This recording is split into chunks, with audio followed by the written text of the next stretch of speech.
Hi,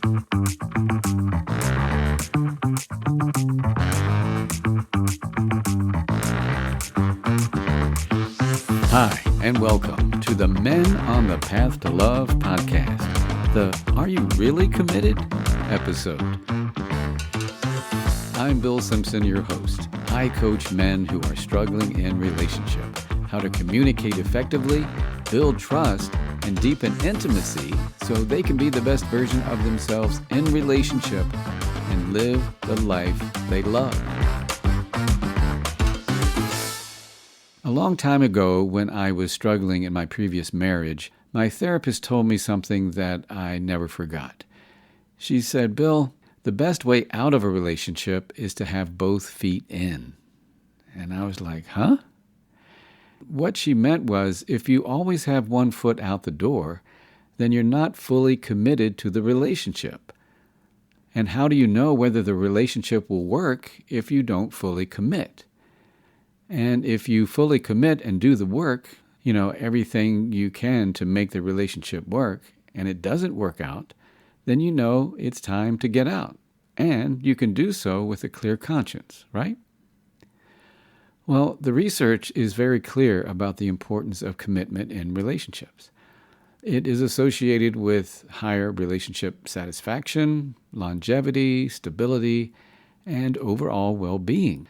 Commitment promotes investment in the long term of the relationship, and it reduces the likelihood of cheating or infidelity and helps couples work out their challenges together.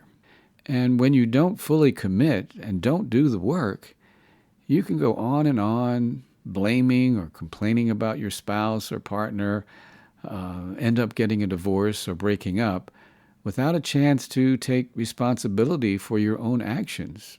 Be accountable and grow. Oftentimes when that happens, you take the same energy or baggage from that relationship to the next one, and the cycle starts all over again. And you wonder how you ended up in the same predicament in the next relationship, right? Committing to your relationship is a great way to learn about yourself and to grow. Any family issues that we have growing up, especially in dysfunctional families, we often bring the same dynamics to our relationship.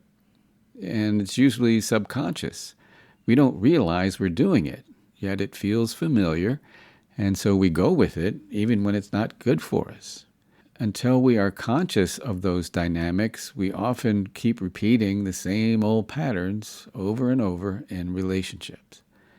That's part of why I have no regrets for the relationships or marriages that didn't work out, because they all helped me learn and grow, so I can now be in the best relationship and marriage I could ever imagine.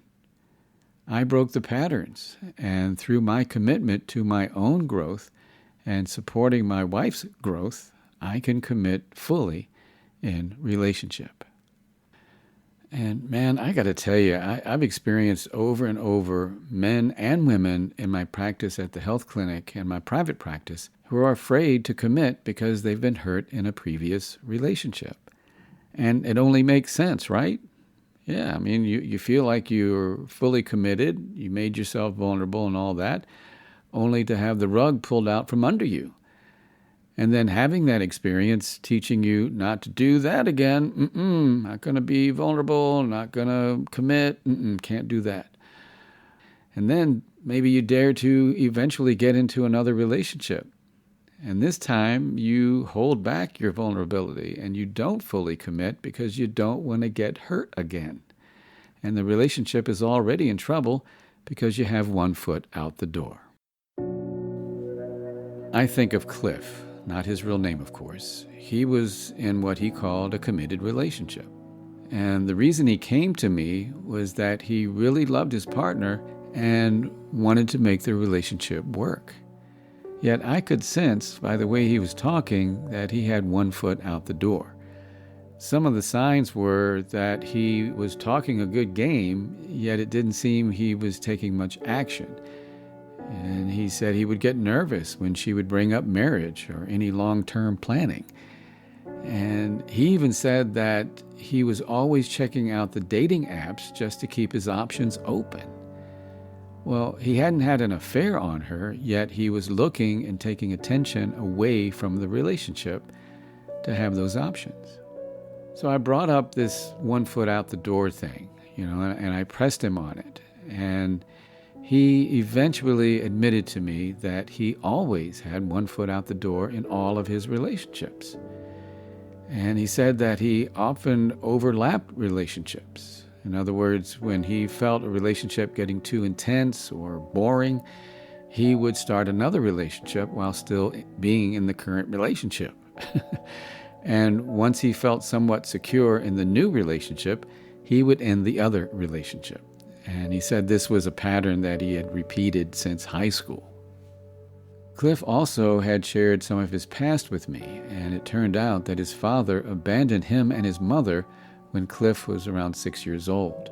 He never saw his father again, and he remembered looking up to his father and always wanting his attention. Cliff said that his father was away a lot for work, and the time that his father was around, Cliff remembered having fun with him. And when his father moved out, it really confused Cliff, and he was hurt. Well, with him saying that, it started to make sense to me how he was the way he was in relationship. His fear of commitment could have been because he was abandoned by his father. And when I shared this with Cliff, the light bulb went on. He gleaned that maybe the reason he would overlap and end relationships was for fear of being abandoned.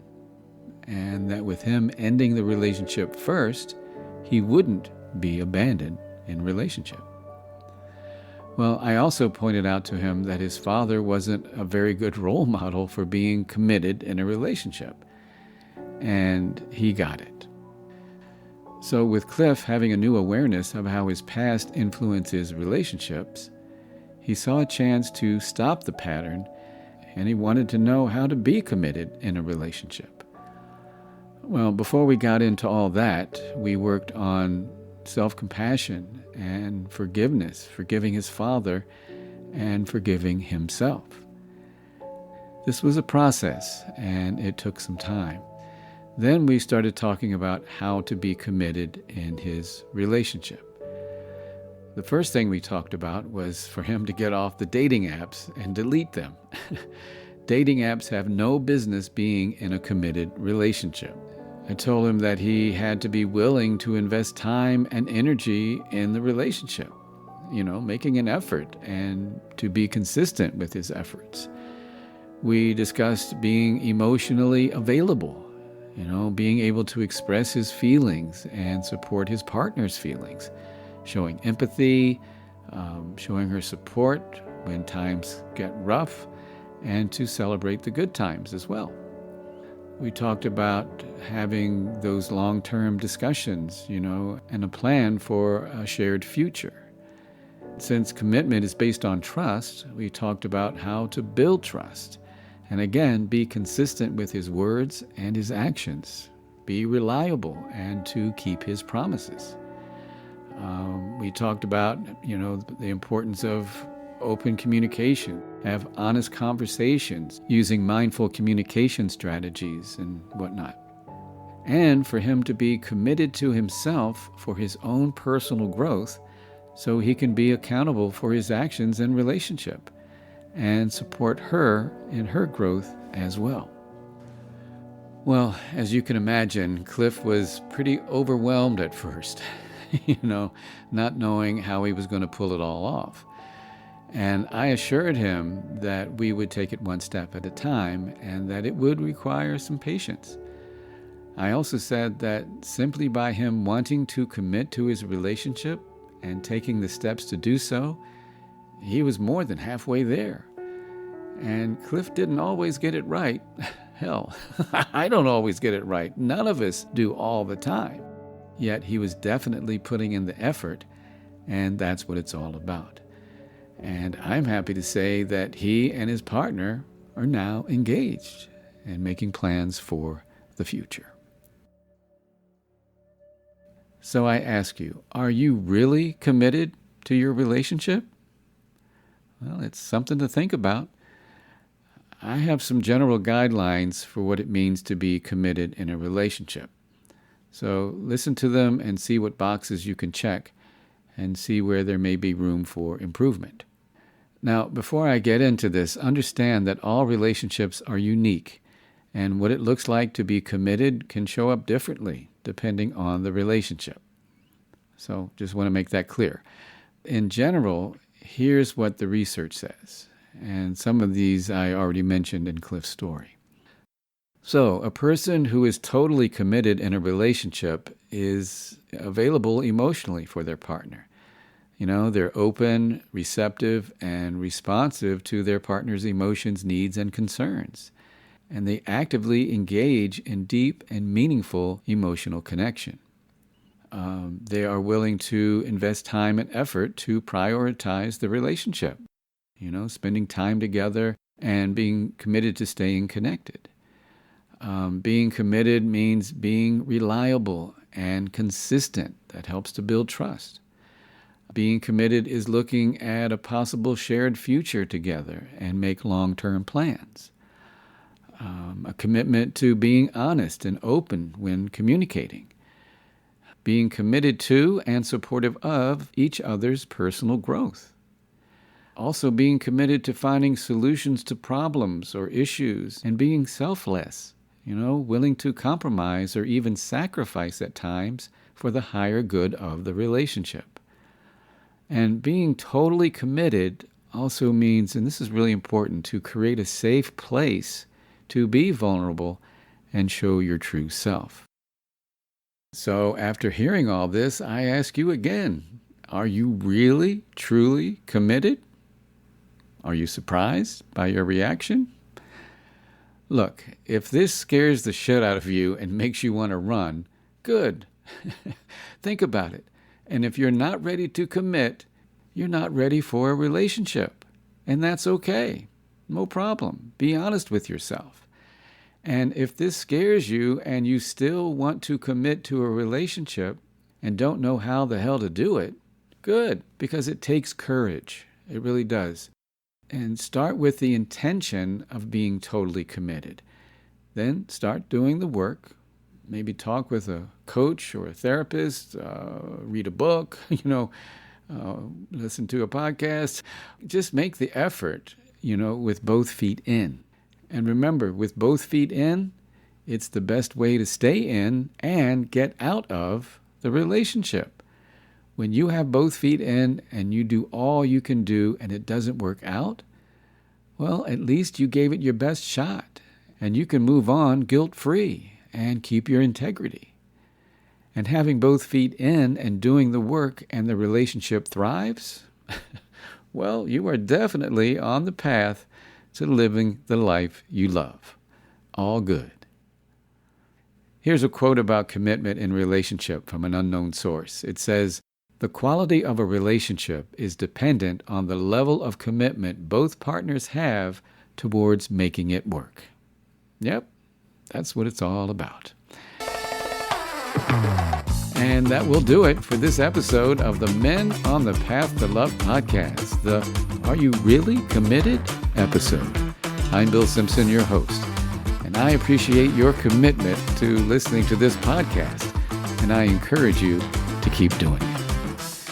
So, want to know a real turnoff for women, and men too for that matter?